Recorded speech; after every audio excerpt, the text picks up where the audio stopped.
so excited because we're just lifting off. Okay. That's Sorry, okay. We can forgive that cliche.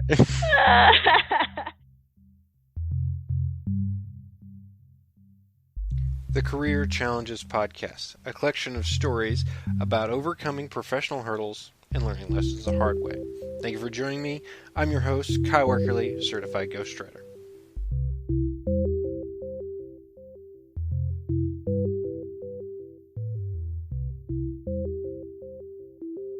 Welcome to the Career Challenges Podcast. My guest today is Crystal Jones Taylor. Crystal Jones Taylor is a management consultant specializing in organizational development with 18 years experience in leadership in Fortune 100 companies in the fields of portfolio management, change management, consulting, strategy, and marketing. So, Crystal, welcome to the show. Thank you for having me. Awesome. And so you're a management consultant. Have you always been a management consultant? In some ways, yes, without knowing it. I've had a lot of different roles, and I think that's part of my story and why I am now officially a consultant is I started my career in social work, believe it or not, and then went off into Fortune 100 businesses and, running really large programs and portfolios. I did marketing, strategy, a little bit of everything. Mm-hmm. And once I had my hands in all those pots, just from natural curiosity, I became somewhat of a generalist and just a general business person. And from there, and working with all these executive leaders and having these incredible mentors, I decided that, you know what, I've been doing consulting really all along. So I'm going to go ahead and go out and do that. Awesome. So was there kind of a moment where it just kind of clicked for you that, oh, this is what I do already? Yes. Yes. So I was managing insurance portfolios in 2018, and I thought, I really want to get into this field of organizational development.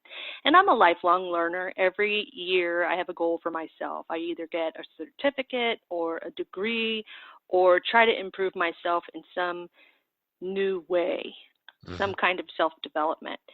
And I decided that I was interested in organizational development, and I said, I'm going to go back to school and I'm going to get that degree and move into this full time. Awesome. So what is organizational development exactly?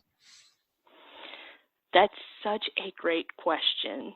So before we talk about organizational development, which many people are unaware, of exactly what that means in concrete terms. And I am one of them. And you're not alone. My husband, in fact, while I was getting my degree, wasn't even really sure. And it was a couple weeks before my graduation, and I said, do you understand exactly what organization development is? Because we didn't talk about it much, because after work, it's one of those things where it's like, okay, I'm tired, you're tired. Yeah. So anyway, I completely understand, and a lot of people don't realize what it is, and they don't understand the benefits. But before we talk about it and why it's important, yeah. Did he give you a funny look when you mentioned organizational development? Like, you just made that up, didn't you? He literally shrugged. He said, yeah, my patients ask me, oh, what's your wife in school for? And he showed me the gesture he makes, which is this shrug. And I'm like, do we live in the same house? Oh, no. So, yeah, he was. So then I had to explain it. And in fact, once he found out, he wanted me to do some work for him. So I said, well, because he's also self-employed. And I said, well, your business is going to have to pay my business, mister. Oh, yeah. So he ended up needing the work, and I'm going to talk about why. But first, I want to give you some context. So everybody is familiar with the word strategy, right? It's where you're going and then the game plan you're going to use to get there. And everyone understands that you have to have a vision, and that you need to do environmental scans and SWOT analysis, and you have to have a mission, your core values, and your business model, and what value are you offering the customer? How do you manage the expenses in your value chain, and the money coming in and the money going out? I got an MBA and I had a pretty good handle on the accounting and the finance. And I said, I want to go back and I'm going to get this degree, this master's in organization development, because it dives deeper into people, processes, and technology. Okay, so it's going in a level deeper. I'm going to tell you more about organizational development, but first I'm going to tell you why you should care. Okay. So according to this Gallup data that I just saw today, 21% of employees are highly engaged. 21. So that means the other 79% are not, okay, or they're kind of ho-hum. Yeah, or they do just enough to get by, right? Yes, enough to not get fired, exactly. Mm-hmm.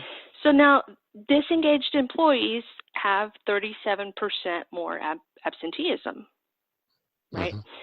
And disengaged employees or ho-hum, so-so employees are 20% less productive, right? So you're only getting 80% back. Mm-hmm. And they're 15% less profitable. So I put some pen to paper because when I think of Gallup, I think of the large organizations that I've worked in. Mm-hmm. And Gallup, it's a big deal, employee surveys, and that's what comes to mind, and millions of dollars. But I started thinking about this in terms of small business. If you have 5 employees, mm-hmm. you pay them $10 an hour, and maybe they work 20 hours a week, right? So just part-time employees, 5 employees at a mom and pop shop. Mm-hmm. If those folks are so-so, doing enough just not to get fired and getting by, mm-hmm. that translates for those 5 employees $17,680 that you just lost as a small business person. Now, is that over a week or over a month or over a year? Thanks for clarifying. Over a year. Oh, which, wow. frankly, I could use $17,000 coming into my profit. Yeah, so could I. Yeah, that's and that's a business with 5 employees, right? Yeah. So, that said, that's why you should care, right? That's why you should listen to what organizational development does. So it does 3 things: maximizing your employee contributions, right? So getting that 21% of engaged employees, getting that closer to 100. Mm-hmm. 2, aligning your people to the values and culture. So you're getting some compliance benefits as well, right? Mm-hmm. So quality work. And then 3, you're making positive changes to your strategies, systems, and processes. So that part targets more how efficient the employees are. So let's say they're all engaged, mm-hmm. and everybody, gets the core values and we're humming along. Are the processes streamlined? And so that's what organizational development tries to do, is create a healthy organization with healthy employees. And I want to pause a moment there and emphasize healthy employees. Mm-hmm. There's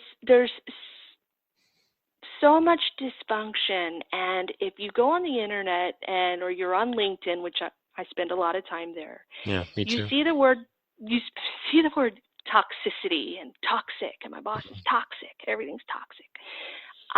One of my motivators was that I wanted to help workplaces be less toxic, right? I wanted to be part of the solution. And so I find that this is a good way to get employees engaged, learning, being effective, being change ready, and open to change. And so that's what organizational development is to me. Mm-hmm. Awesome. So you mentioned your husband who's self-employed. That's just one employee, right? And he's looking into organizational development.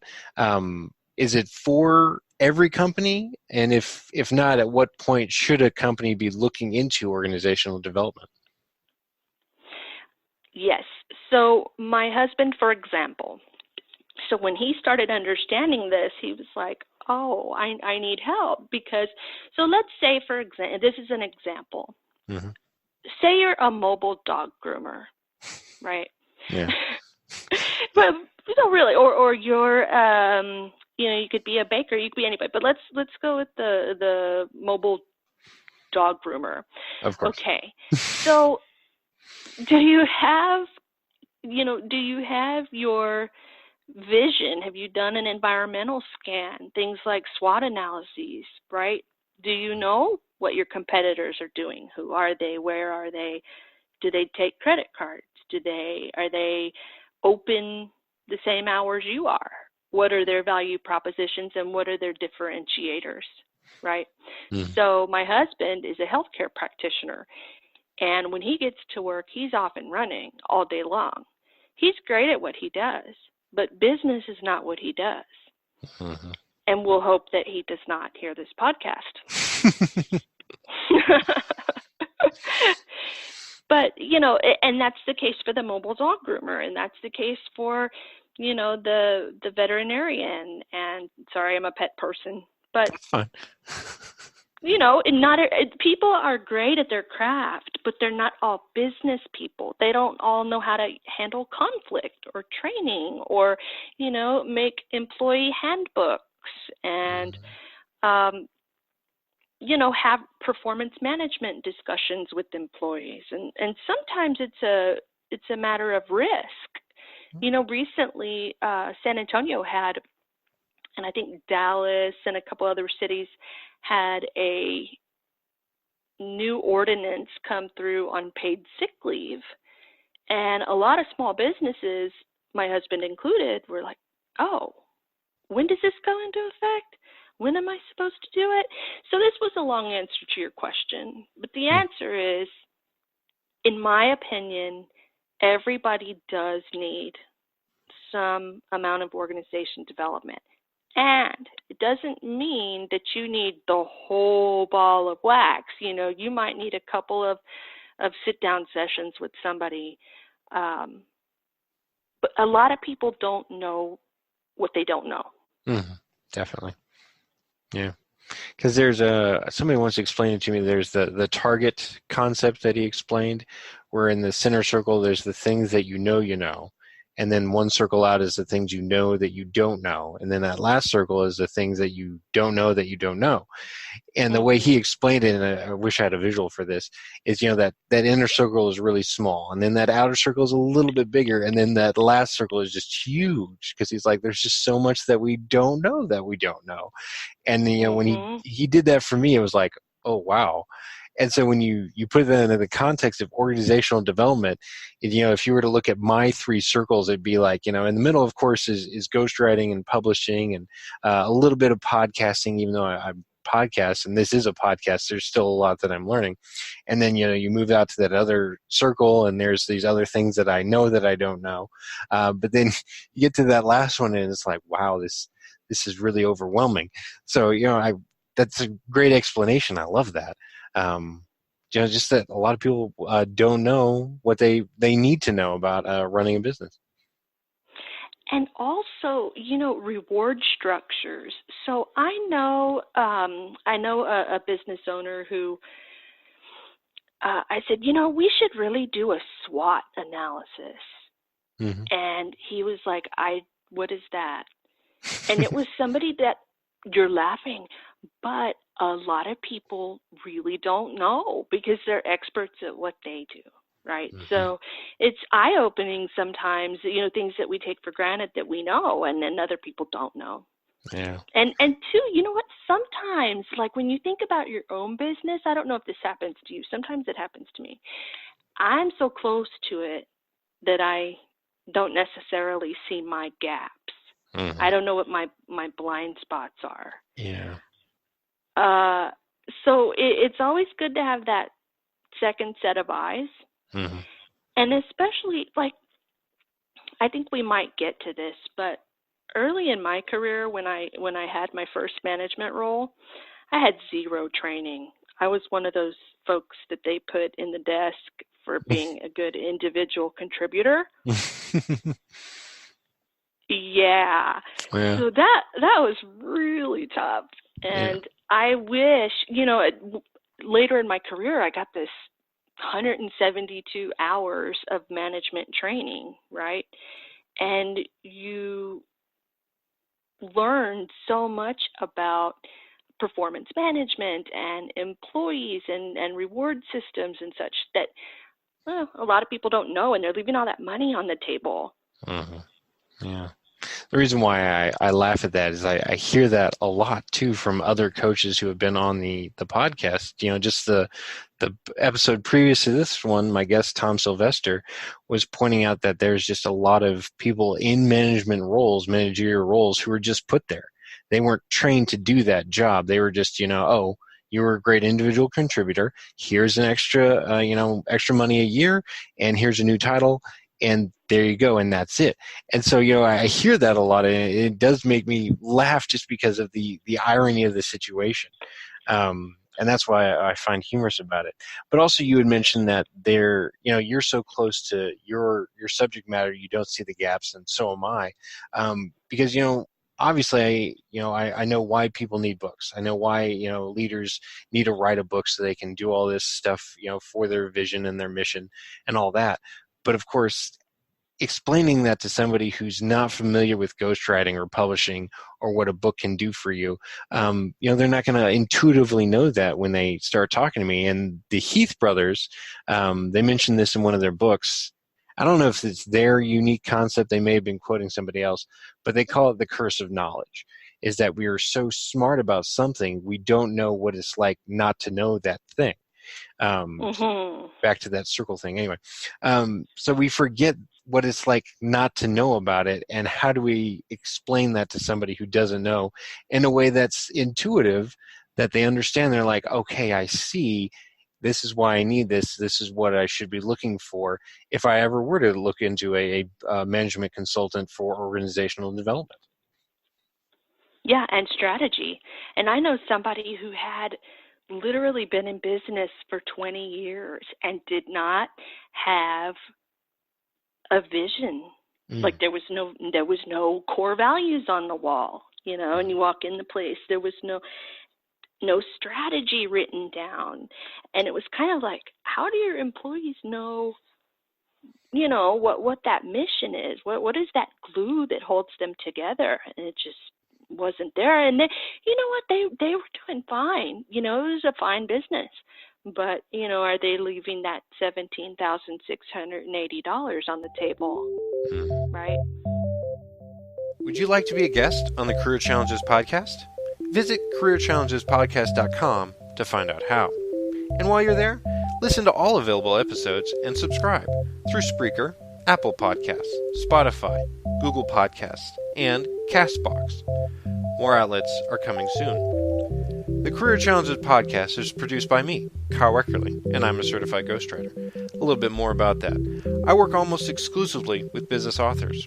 I've worked with authors who are coaches, consultants, mentors, speakers, some high-ticket salespeople, C-level executives, and of course, business owners. My authors have worked for USAA, Vistage, Booz Allen Hamilton, Austin Technology Council, and the John Maxwell team.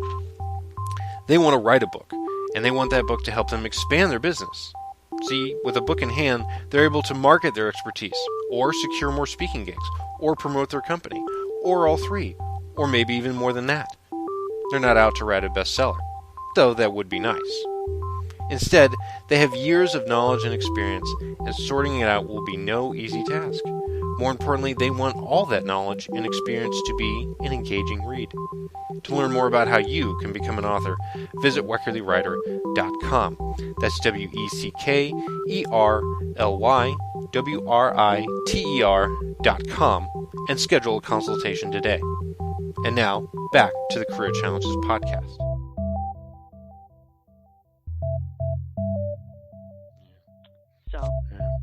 So, when somebody approaches you asking for your help to implement organizational development,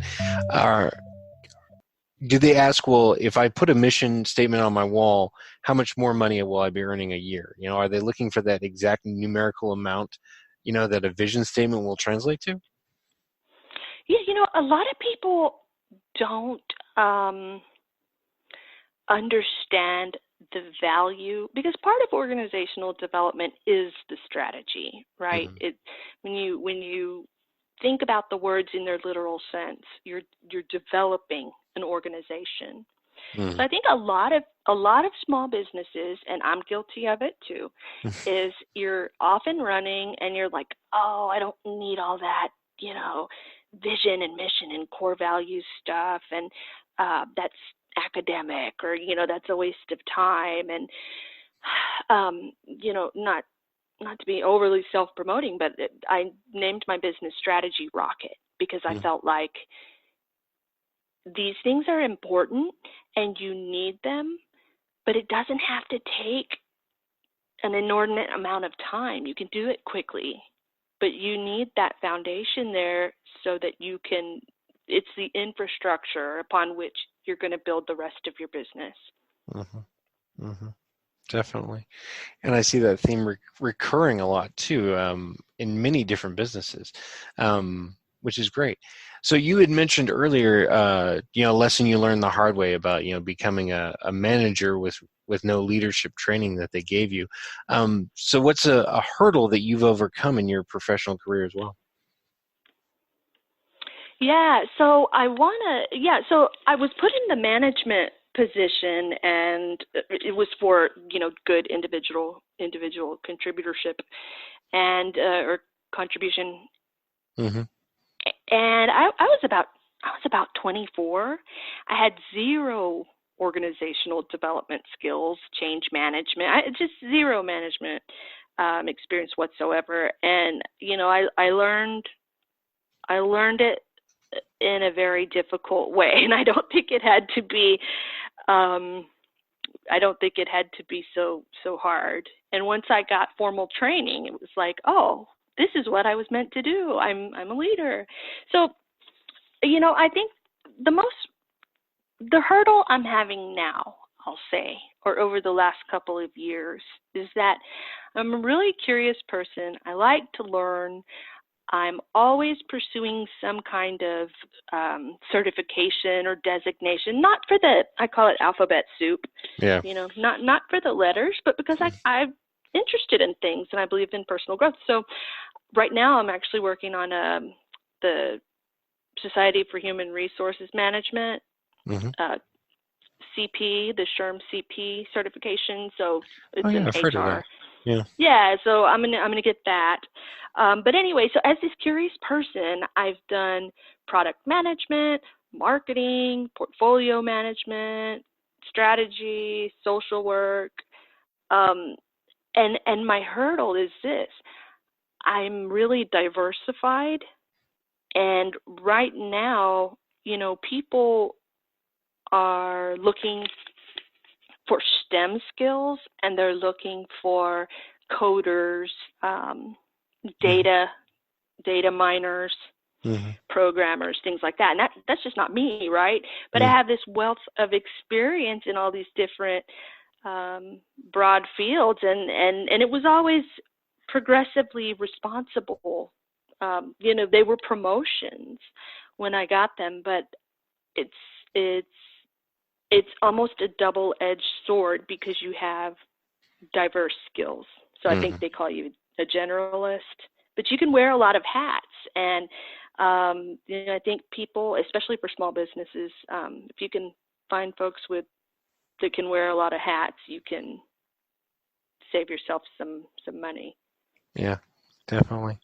Because you'd mentioned, even disengaged employees over time, it leads to a significant amount of money loss. So if you can have somebody, kind of cut off some of that learning curve, they're going to be saving money in the long term. Maybe in a couple months, I'm not sure. I'm not too good at math, so I wouldn't be able to figure out the numbers on that. but I definitely am a big believer in that, because people say jack of all trades, master of none, but you kind of have to be. And if you're really good at just one thing, then you're not able to market that, and you have to be at least good at some marketing so that people know what you do and how you do it, and that way they'll want to hire you. Because if you have no people skills, no soft skills, or you can't even make your own cup of coffee, then it doesn't matter how smart you are at one thing. If you can't fit into a company in some way that's effective and productive, then it's not going to matter. And it in 2018 is when I figured out, okay, so me having all this experience in these different areas, that's what makes me uniquely qualified to do organizational development consulting, because I know politically and organizationally what each line of business is looking to achieve. And so I can put those pieces together and I can put those puzzle pieces together. Yeah. So for example, your product line leader, they're going to have a given, motivation. They've got to keep the lights on. And then you've got marketing. They've got a certain number of leads that they've got to bring in. And you have, general expenses. And you've got all these dynamics and intergroup workings, and I've held all of those roles, and because of that, I understand what the motivators are. Mm-hmm.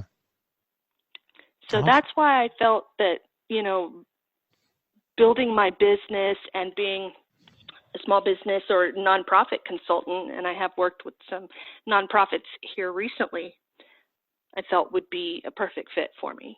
Awesome. So, just being somebody who can see kind of the bigger picture, but also where all the little pieces connect, is really a skill set that you feel, makes you you. That's right. And so all this time, what I thought was a curse was actually a blessing. Thank goodness. So it just took me a little while to find that out, but I'm off to the races now. Awesome. So you had mentioned you went and got a degree in organizational development. If somebody wants to at least look into it, I mean, they may not want to go get a degree like you. What would you suggest is a good place to start for them? So as a school or as a resource? As a resource. So say your husband is looking into organizational development, and he doesn't want to go back to school to get your degree that you did, but he wants to, at least learn something about it so he can hopefully implement it into his company and, not lose that $17,000 a year on those 5 not so engaged employees. Oh, well, they should go directly to Strategy Rocket. Okay. I kid. I kid. There's some very, very wonderful resources on the net, and you can go to like OD Network. OD Network is one. ODnetwork.com. Oh, I'm sorry. .org. Sorry. .org. Okay. Yes. Yeah, and there's some quick links, and you can find some really, really good pieces, and also some events. That might be local to you, a lot of webinars. So that would be a good place to start. Awesome. And are there any books out there on the topic? I mean, there's probably some textbooks as well, but I mean, like some books that people actually want to read. Not that I've read. Okay. I'm mostly, mostly I follow the MIT Sloan Management Review. Okay. And so more journals, but that's probably a little. So I'm sure there are popular books out there, but I can't think of one right now. That's all right. I always try to ask about books just because I'm a ghostwriter, so I always want to ask about books and reading. So the MIT Sloan Management Review, there's a lot of good articles there, right?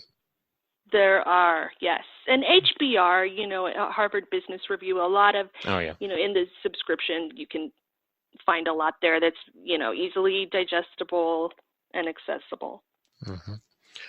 Awesome. Okay, so how long have you been officially a organizational development specialist?